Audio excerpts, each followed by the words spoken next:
So I've heard that people that have severe mental illness really can't recover. Is that true?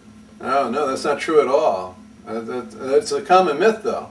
And a lot of people somehow, I mean, they've gotten that impression. But in fact, people can and do recover from even the most severe forms of mental illness. I know personally, because I've gone through it. I was diagnosed with schizophrenia in my 20s, and then I became a psychiatrist, and I've been practicing for 30 years. And I've met many, many other people like myself. But the myth is continuing. That myth is continuing. And what do you mean by recover? Well, that's a good question. It's not exactly like recovery from substance abuse, where somebody basically just doesn't use a substance for lengthy periods of time. By recovery, we really mean having a full life in the community, where you are able to make the decisions, important decisions in your own life. And you're able to, really gets back to Freud, to have love and work.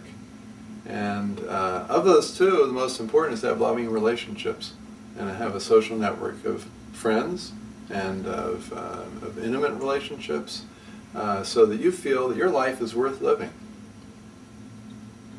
That sounds great. But is it possible? You seem skeptical. Well, it's not only possible, but the hope of it is an important component. One of the worst things that can happen is that people be told that they will never recover, because that takes hope away. And without hope, there's no reason to get up. There's no reason to form a friendship. There's no reason to think about work.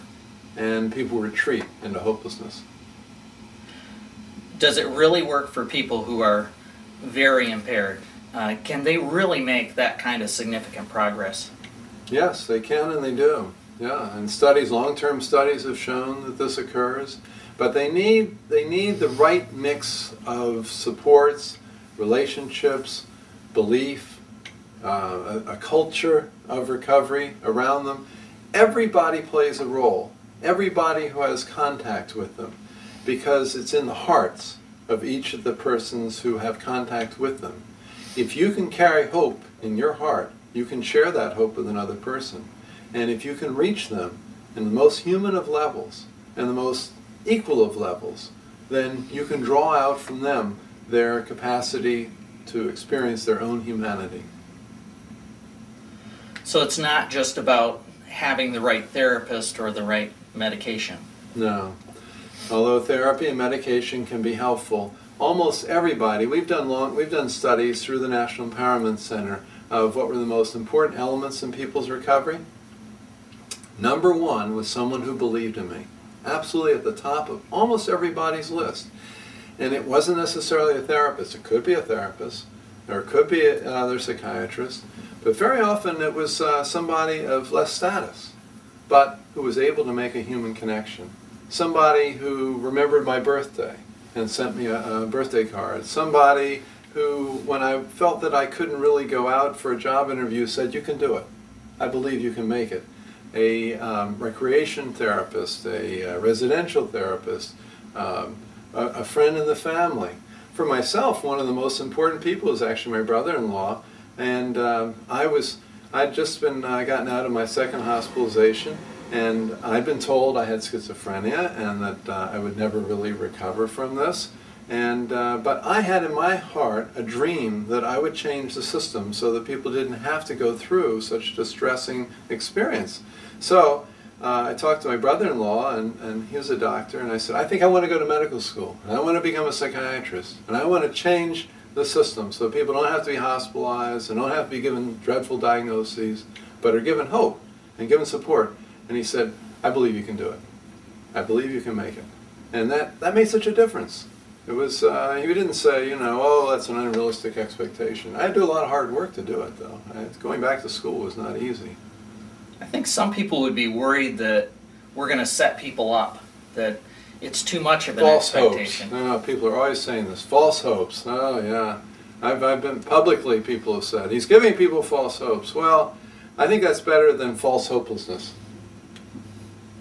That's what we're giving people right now, false hopelessness. I'll give you another example. There was a boy, he was 13 years old, and this was out in Oregon. So I'm giving this talk. Usually there aren't so many adolescents there, and I wish there were more because I'd like to reach kids at an earlier age. And their attitudes are very important. That's when they're forming. And he was squirming around. He didn't say very much. And his mother came up to me at the break. She'd gone home and she came back and she said, I said, what did your son get out of that? And she said, I think you saved his life. I said, whoa, how'd that happen?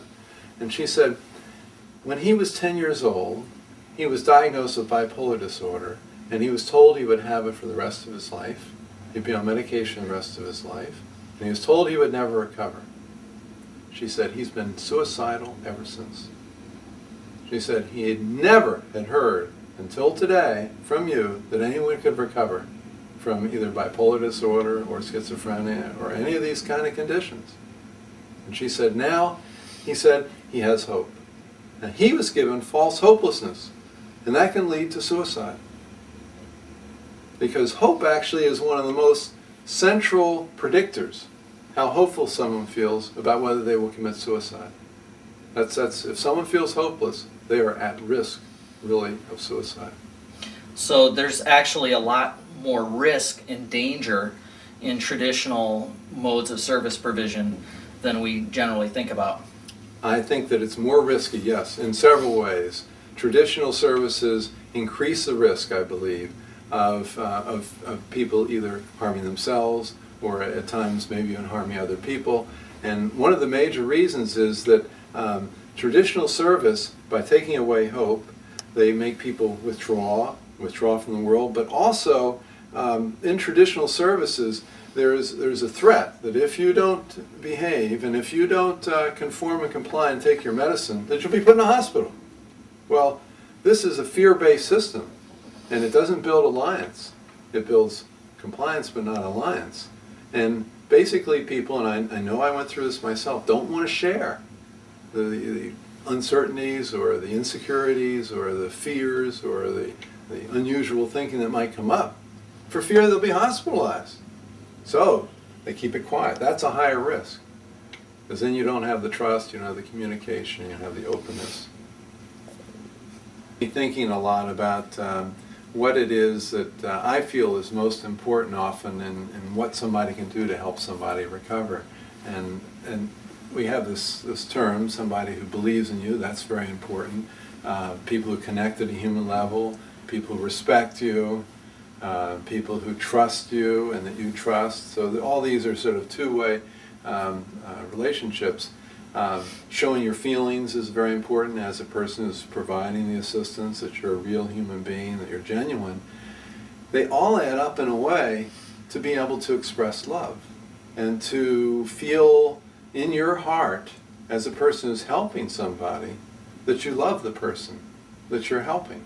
And this, to me, is an essential aspect, and we don't talk about it in psychiatry and mental health very much, because people always they get worried, oh, it's a boundary issue, you're going to get romantically involved, and you have lonely people and they're going to misinterpret it. But honestly, I believe that without love there probably won't be very much recovery, that there can't be recovery, because people they feel so alienated. I mean, I felt so alienated from the world when I was in the depths of my own despair. I really did have to decide at some point that life was worth living. And what ironically brought me through that night was that I loved my cat. Mm-hmm. and loving someone else can be as important as receiving love. I felt that I really needed to take care of that cat, and I was afraid that no one else would. Then gradually I fell in love, and that remains very, very important to me. But I love the people that I help too, and I feel that if I'm able to reach them in my heart, then their heart will warm also, and they in their heart can then help someone else.